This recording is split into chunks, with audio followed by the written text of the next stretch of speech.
Hello, welcome. I'm sorry for being a little bit behind when I said that I was going to start this. I was struggling with my streaming software for some reason. Also, streaming software has so many S's in it just for no good reason. Hello, welcome. I wanted to stream tonight. It's not going to be, I think, nearly as long of a stream as we did last night. We did a whole episode of Man Enough last night. I don't have that in me tonight, if I'm being honest. I'm a little bit sleepy. I just woke up from a big nap. I did find, though, a clip that I really wanted to watch that's like 6 minutes long, of Justin Baldoni talking about his relationship with his wife. And I thought that might be an interesting corollary to what we watched last night and the way Emily spoke about her own relationship in that.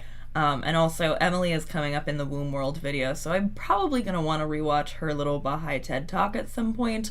I might stream that again, too. That'll probably be happening in the coming week, because I really love streaming this stuff together.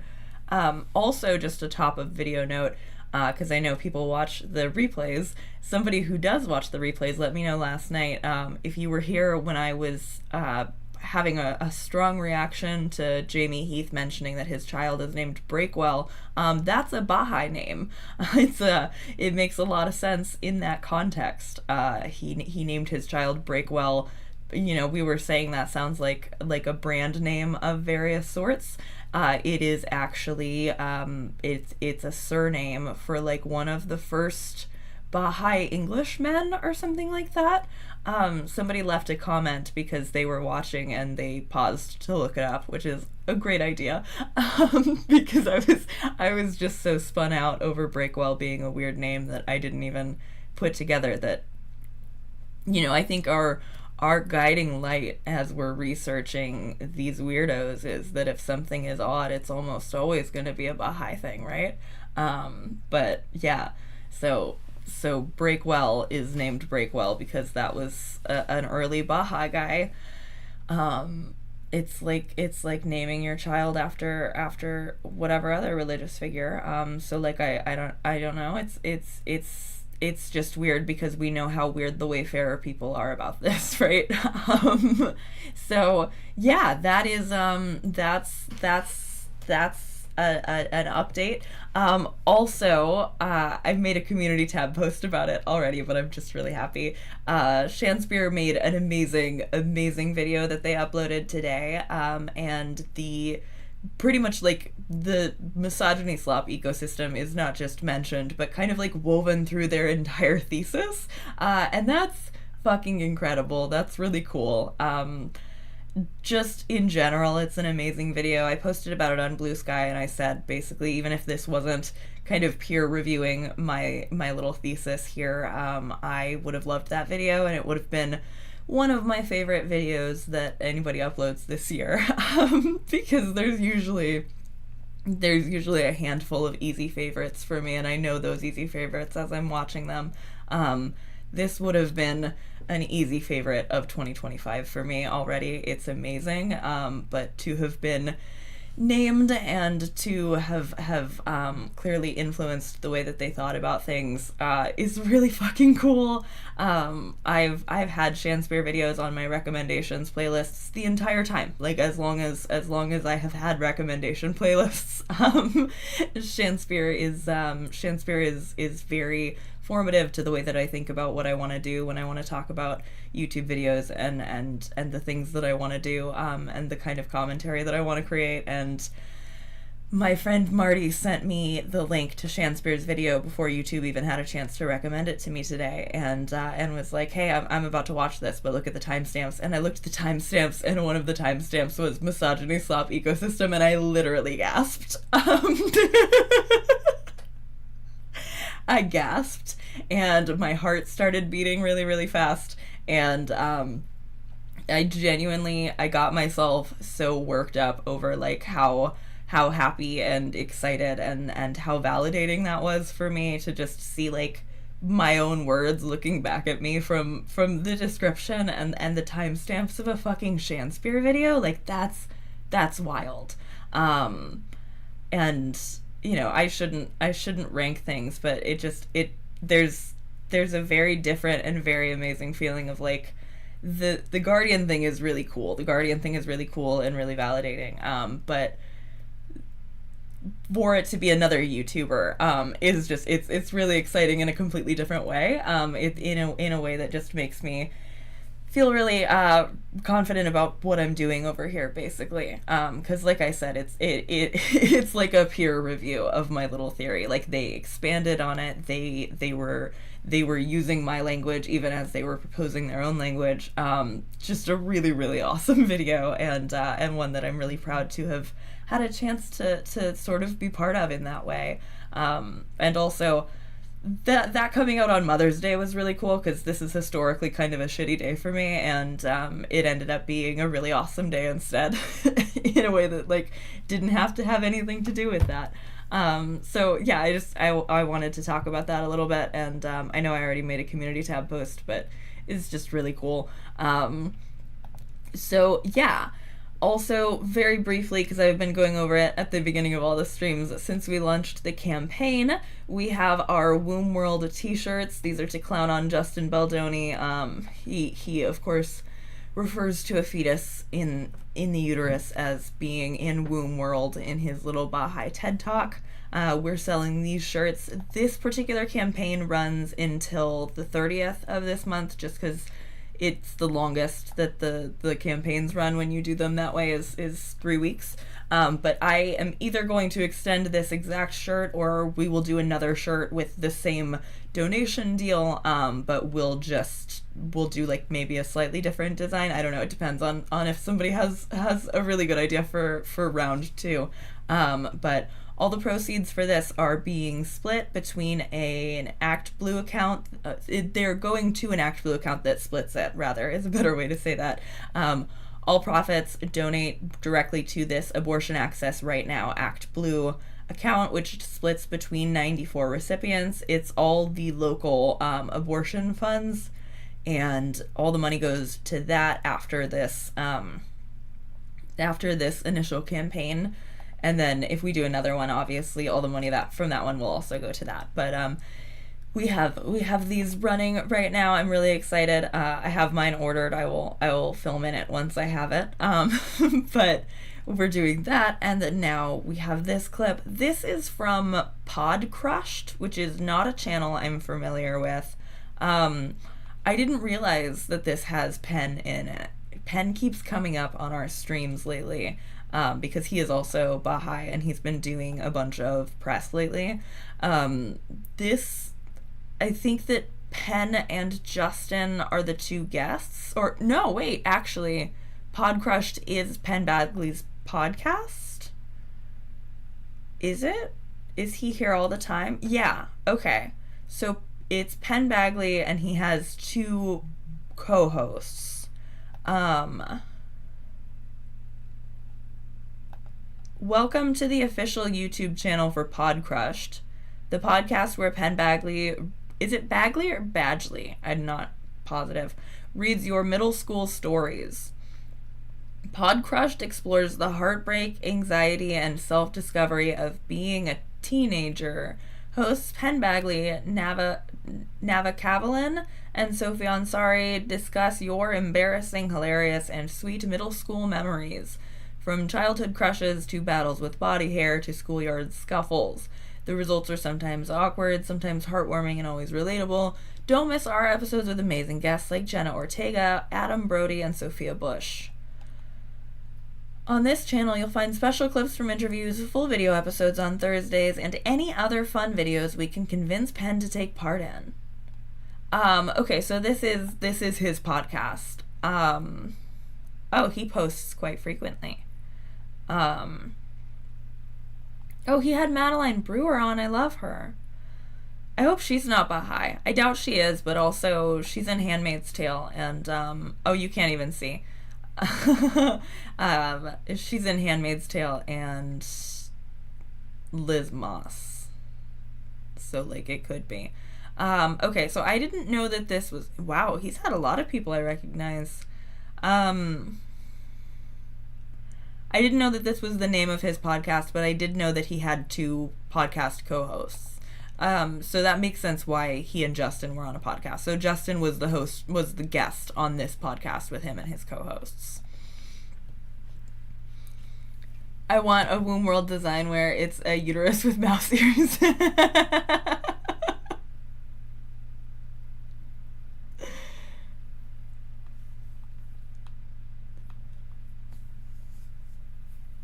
Oh, thank you for the hair compliments. All right.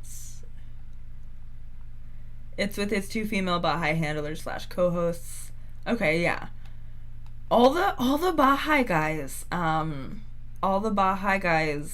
have podcasts. Like, I need to make a web at some point, because you have Rainn Wilson, he has a podcast and he's Baha'i, and I'm pretty sure it's Rainn Wilson's, like, I think he's the one that got everybody else into doing them. And then you also have this one, you have Man Enough, obviously. I feel like there are more. And I just don't know about them yet. But, yeah. As Trash Discourse was saying in chat the other night, it's a podcast that turns you, a religion that turns you into a podcaster is nightmare fuel. And let me know if the audio is too loud or anything when we hit play. I'm gonna turn on the captioning and let's get started. What did start this deep dive? The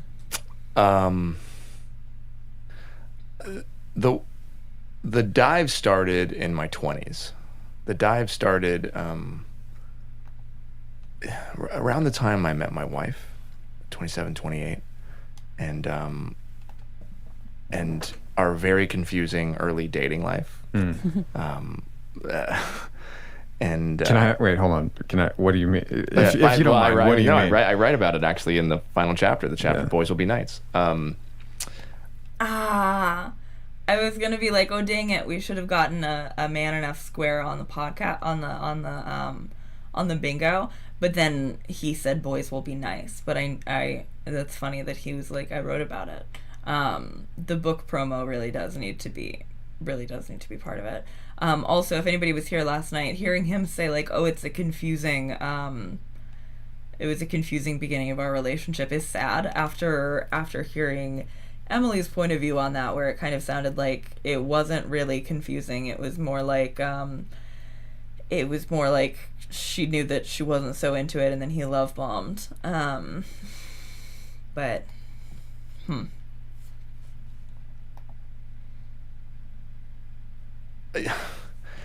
I knew immediately that she was my person. It was like, I just knew. It was like in every fiber of my being that I met my soulmate, and she didn't know. And no. Here we go.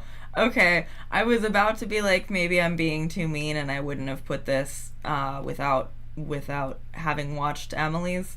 But I'm sorry, especially after hearing Emily's point of view on everything last night. We're gonna stamp weird comment about Emily. We're gonna do that immediately. We're doing it. Also, you know what? This is editable. So why don't I change some of these? Jamie Heath isn't here, so this will mean that they don't match your the one in Bingo Baker, but this would be fun. Okay, so he already mentioned boys will be nice, or boys whatever the fuck. Let's add one for Man Enough. I bet he's also going to plug Man Enough. So let's do Man Enough book plug and get that out of the way. Okay. Man Enough book club. I need to stamp weird comment about Emily. We can also switch out where's Emily, since we know that Emily's not here today. Emily can't come to the phone right now. But what should we add?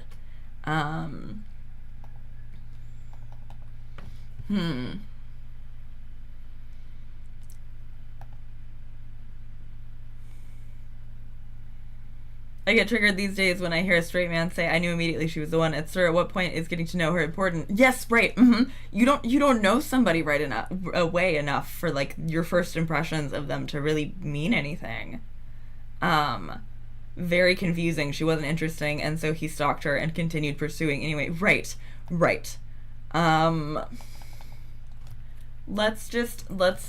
I just want to throw something else on here instead of where's Emily. I'm trying to remember if there was. I know that there were good suggestions last night. Maybe I should have done this. I was gonna try to do this before I started streaming and then I forgot. Okay. Let me just throw in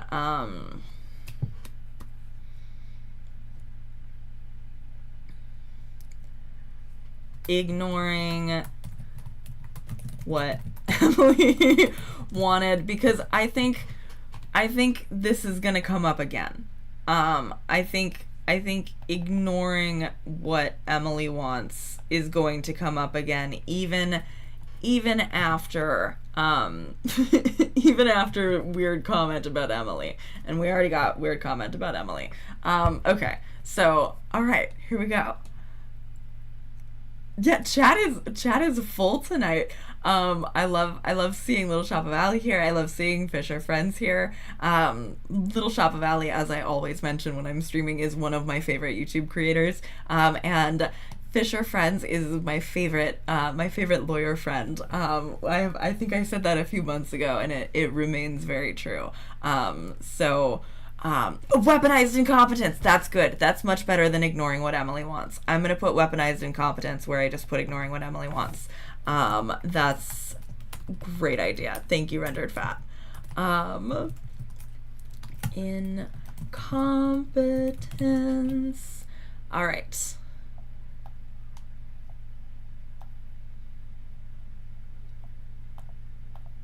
It looks really weird when I make it small enough to all fit, so I'm just breaking the word up. Sorry, distracting myself.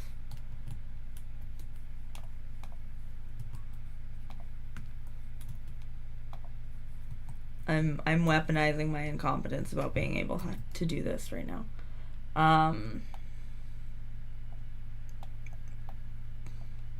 Hang on, sorry. Yeah, this looks terrible, but we'll fix it another time. We know it says weaponized incompetence.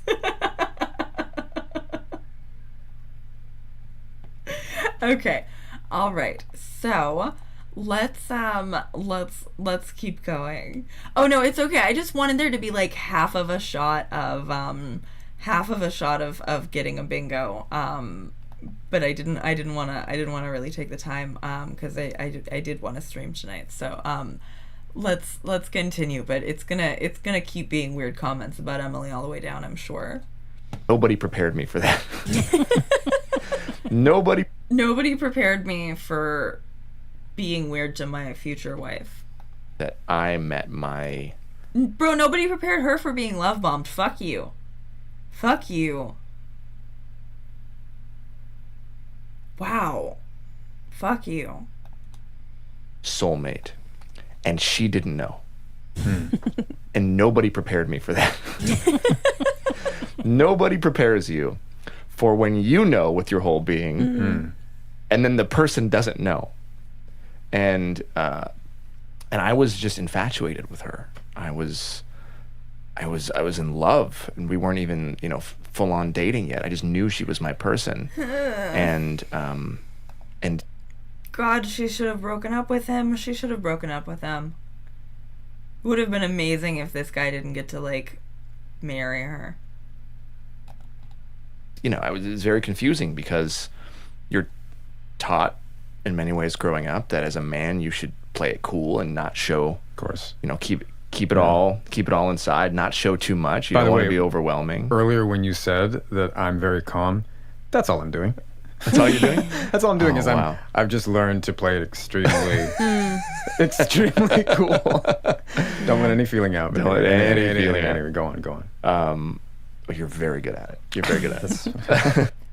I'm gonna say something potentially controversial, and I'm gonna say this having kind of enjoyed the first season of You. Penn Badgley gives me asshole vibes. And he gives me asshole vibes because he's, like, clearly trying so hard to distinguish himself from the character, which I understand if you're playing, like, an incel murderer misogynist, but, I think Penn Badgley thinks that he is an amazing man. He gives me asshole vibes the same way Justin Baldoni does. I need to watch more of his interviews, but that's my feeling right now. I don't trust him. I don't like him. That whole, like, oh, I'm very restrained, I don't show emotions. Like, I think he thinks he's really cool, and I'm not into that.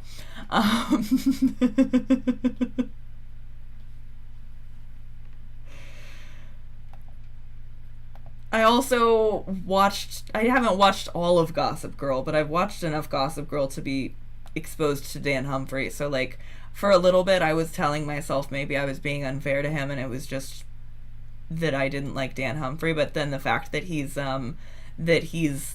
Baha'i, yeah, I don't trust him.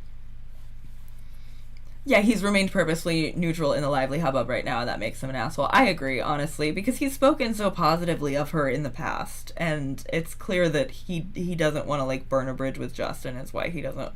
I don't know. I don't trust him. I don't trust him. If he really was as good of a guy as he wants to pretend like he is, and he wants to, like, use his little low voice to try to make himself sound like, I don't know. You bothers me so much because they just keep doing it. Why did it take 5 seasons to overthrow this guy? That's how I feel too, honestly, because I remember feeling like season 1 was kind of interesting, but I think Beck should have fucking killed him. Beck should have gotten to be the one to kill him, and then, like, okay, we just kept going and kept going. But also, I like Madeline Brewer. The actress who plays Janine in The Handmaid's Tale, she's in the last season of You. So I think I am going to watch the last season of You. And at that point, I'm like, maybe I should watch all of You, because if I'm going to watch it, I should make content. Like, I could make content, and I think people would watch a video about You from me if I watched it and I got like something interesting. But I do know that the actress who plays Janine is in the final season of You, and I want to watch it because I like her. And they had the actress from they had the actress who played Nell in Hill House on one of the middle seasons, but I don't think I watched that one. And I think she was, like, the one who, like, matched his freak or whatever. Yeah. Badgley is a good actor, though. It makes Baldoni's affectation seem so obvious in comparison. I agree. I think I wonder how much of this is Baldoni modeling himself after Badgley, and how much of it is Badgley and Baldoni modeling themselves after the same kind of people. It's interesting. So let's see. But yeah, we got a minute and 47 seconds in before I had to declare my distrust the second Penn said something. There's a whole world happening inside, is what you're saying. Yeah. And yeah, so it was just really confusing. So I remember I talk about it in the book, and I warn young boys, but she called it my puppy dog phase, where I was just, like, if we went to a party, I wouldn't want to talk to anybody else, right? So if she left, I would, like, look to see where she was, because I'd be kind of inevitably bored with whoever I was talking to, and I'd want to go find her and be around her. And what I didn't know is that was suffocating her. The rules of masculinity told me that that to quote unquote get. Is this a second camera angle? Is this a second camera angle, or did he turn his face or, like, move his camera? Because it's a shitty camera, so it doesn't seem like it's a second camera angle, but I feel like we're so much more to his side right now than we just were. The girl. That was definitely another bingo swear suggestion, was several camera angles for his Abercrombie model poses. Well, and I am using possessive language intentionally, right? Which is what we're taught to get the girl. put her in a cage. You mean? To put her in a cage. That's what. That's it. That's it.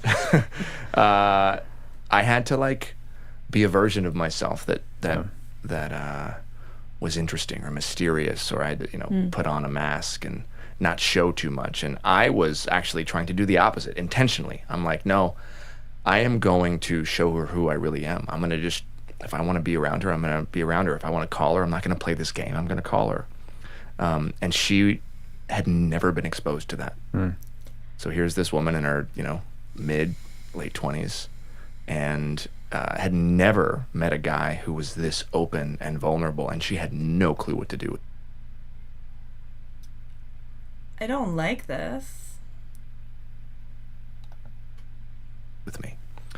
And so I was like suffocating her with my passion and my intensity and my love, and it just it pushed her away, and then I didn't know what to do. And so I was like, wait, but I thought I was doing it right. I thought I was doing the opposite of what I've always done. And here I was like pushing the one person I thought I was supposed to be with away, and come to realize that my intentions were not really pure. So I thought I was doing it the right way, but in reality, I was acting extremely codependently. I was needing her versus wanting her. It's still about him and not about, like, I was being weird about her boundaries that she was trying to set. I was being pushy. I was pressuring her into accepting my love poem about her, spoken in front of all of our friends. And she was picking up on that energy. It was a little bit of a stickiness. So that's what I mean by like a strange dating life, because we never had a honeymoon phase. We just dove right in, and we were like, oh wait, we have some polarity issues we have to figure out.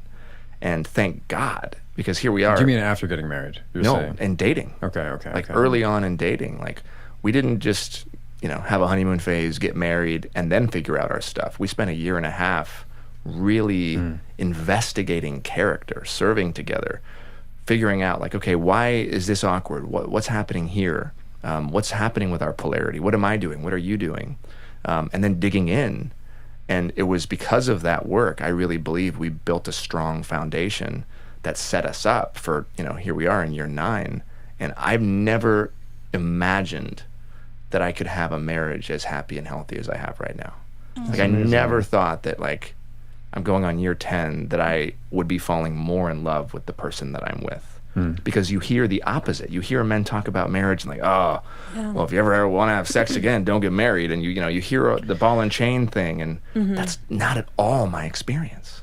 Yeah, no, I mean, mine either. And I think actually the way growing up that all people, but particularly men, spoke about marriage to me. Yeah. I mean, like, made you not want to get married. Well, beyond that, it also implied that the second you make a commitment, I don't know, like everything sucks and women become awful. And so there's so much that is implicit in saying that.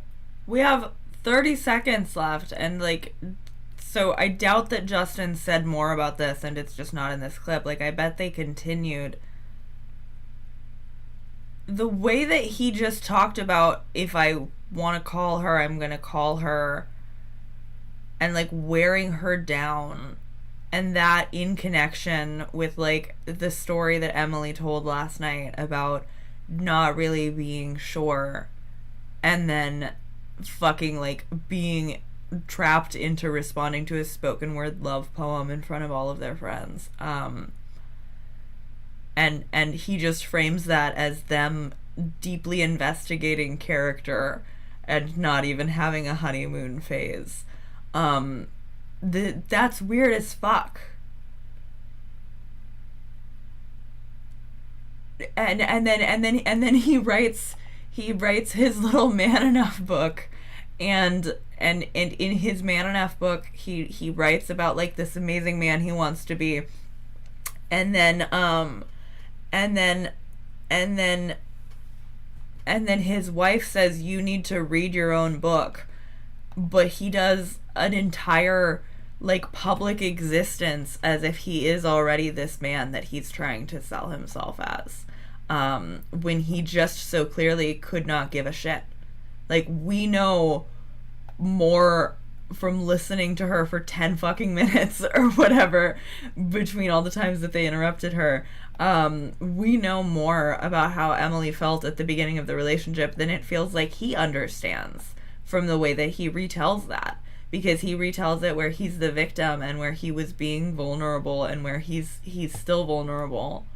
Yeah, Little Shop of Alley, exactly. He's doing that thing where he frames his weaknesses as strength. It's like he's doing a job interview. I love too much. I love her too much. And I loved her right away too much, but now I love her more.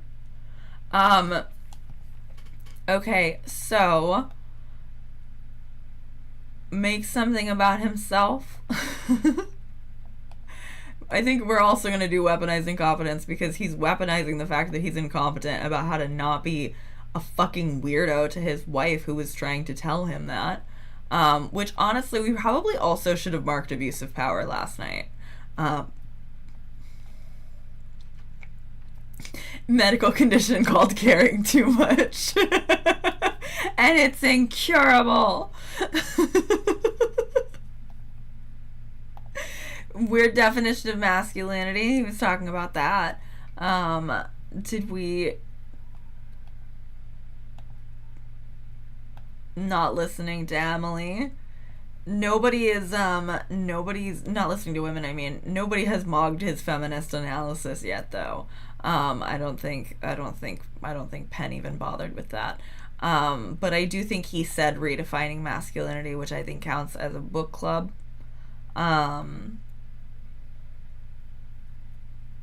Honestly, we could probably also get gender roles on here out of that from what we just watched. Oh, a bunch of bullshit. A bunch of bullshit is just basically another free space. He said redefining masculinity, didn't he?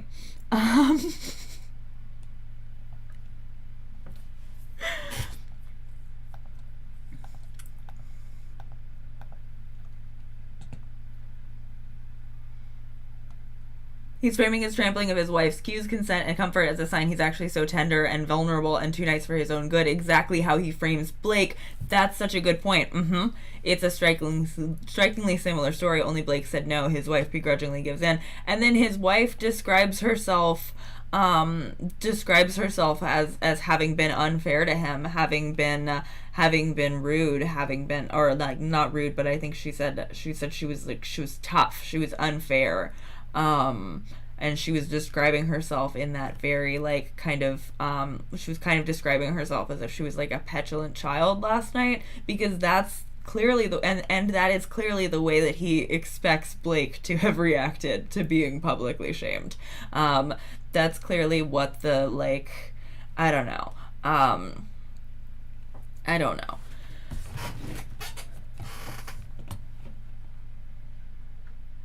Yeah, attitude, that's right. Thank you. That's what it was. Joining late due to work. Thank you. Love your videos. Thank you. The thank you was for loving my videos, and then I said it before I read that part out loud.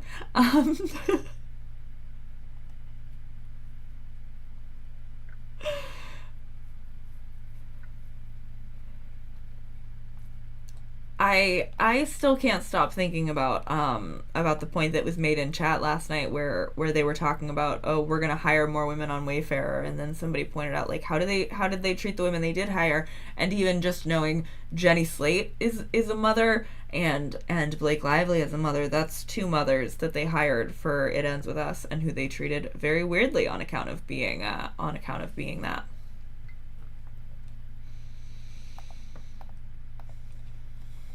About marriage that actually, if you follow the logic, it's saying so much more than that. It really is saying so much more than that. It renders people into objects. It makes trust virtually impossible. Yeah. You know, it's like it does so many implicit things. Hang on, I'm gonna back up. I didn't want to have to give Penn a mog, but he just said something about people being rendered into objects. I'm not sure. Let's see. Maybe Penn's gonna get a mog. ever want to have sex again, don't get married. And you hear the ball and chain thing, and that's not at all my experience. Yeah, no, I mean, mine either. And I think actually the way growing up that all people, but particularly men, spoke about marriage to me. Yeah. I mean, like, It made you not want to get married. Well, beyond that, it also implied that the second you make a commitment, I don't know, like everything sucks and women become awful. And so there's so much that is implicit in saying that about marriage that actually, if you follow the logic, it's saying so much more than that. It really is saying so much more than that. It renders people into objects. It makes trust virtually impossible. Yeah. You know, it's like it does so many implicit things that I can hardly think of a positive male role model. Why are they Mike Wazowskiing him?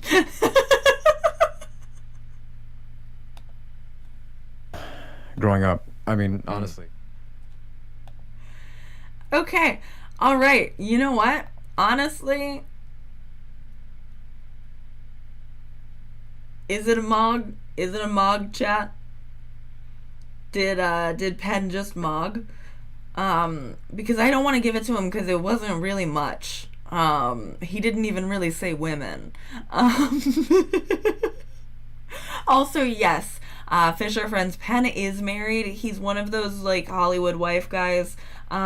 He refuses to kiss anybody on set who's not his wife. Justin was very zoomed in. We really need a weird Justin camera angle next time we do one. But I don't think I'm gonna give him the mog. I feel like he came kind of close to a mog, but I don't think it was a mog. I don't think it worked. I don't think it was good. So we did not get a bingo on tonight's little short clip. Somebody might have gotten a bingo if they had their randomized card. But I cannot bestow a mog just for like maybe it's fucked up to call your wife a ball and chain.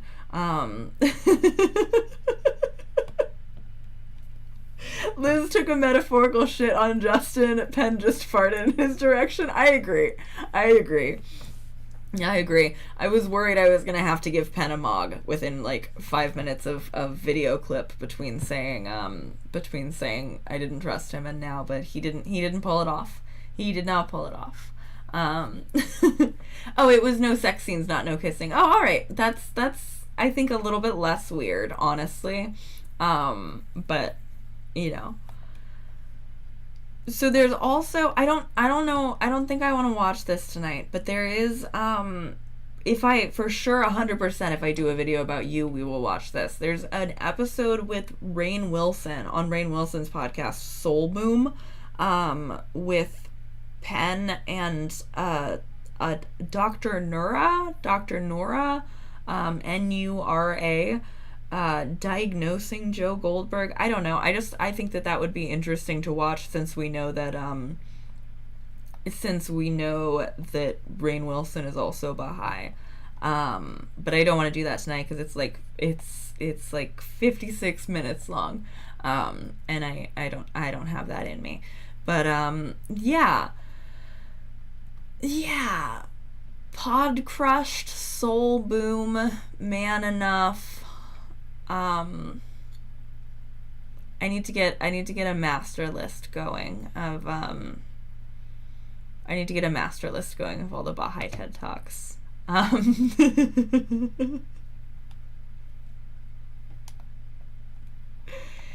But yeah, so the differences in the way that those two speak about the beginning of their relationship is very troubling to me. And I also want to say, even though I had a big reaction last night to the reveal fucking an hour after the crocodile tears about how much mothers are not valued, but actually about how much she does not love her husband, allegedly.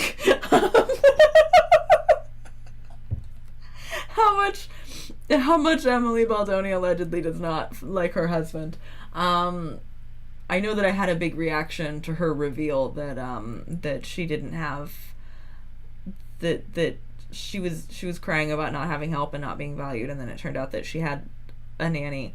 But I do still feel bad for her, and I feel bad for her specifically because, like, the context that we've learned about the beginning of that relationship sours me on everything else that happens later on in their relationship. So, like, I would be bitter too, even if I did have a nanny, to be honest. I hope that I would love for them to get a divorce. That would be so cool.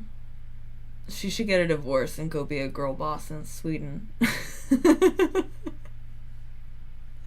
Yes, Ashley, oh my god, that is such a good point. Penn can say no to makeouts and sex scenes, but if Blake does, it's problematic. Exactly. Yeah, a woman would never be able to have that kind of boundary. They would never let an actress set that kind of rule. They would simply cast somebody else.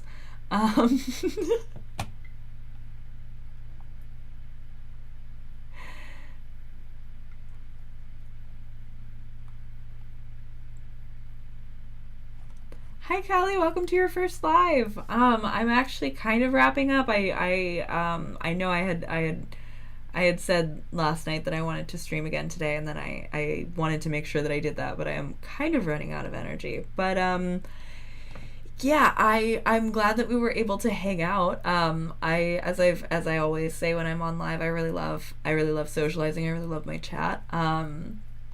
Yeah. I wanna keep adding to the bingo squares. I think the bingo is really fucking fun. It makes it a lot easier to stomach doing this research, and so does not having to watch these things alone. Especially because, like, I'm gonna watch all these things, and it's really difficult when you watch a bunch of things in isolation to, like, know what's worthy of even bringing up in the final product for a video, right? Which is a reason that I really enjoy doing these research streams. So yeah, the video that I'm researching for Baldoni right now is I need to do a video about Womb World, because, like, obviously we've done the live stream where we reacted to the whole TED Talk, but I want to talk about how the natalist feminism is a theme of his feminism, like, throughout, ever since he decided he was a feminist after he wrote the natalist feminism letter, and that actually all of his feminism is also always, it's really nice when women have babies and are nice and forgiving to men no matter what they do, because men are trying really hard. So I'm doing research for the clips that are related to that rather than the It Ends With Us stuff. I feel like we're just slowly building in the deep dive. We're going in, like, we did the 5 feet apart one, and then now we're doing the feminism stuff. I have only read bits and pieces of Man Enough, but I think I also need to read the part from Man Enough where he talks about the proposal, because Emily said in the video last night that they talked in the book about how the proposal was about him and not about her. But yeah, we'll be digging into that, and I'll be streaming as I feel like I have the capacity with my head and everything. And I took a really weird nap tonight. So yeah, thank you very much for hanging out. I hope everybody had a nice Sunday, and I'll see you again soon.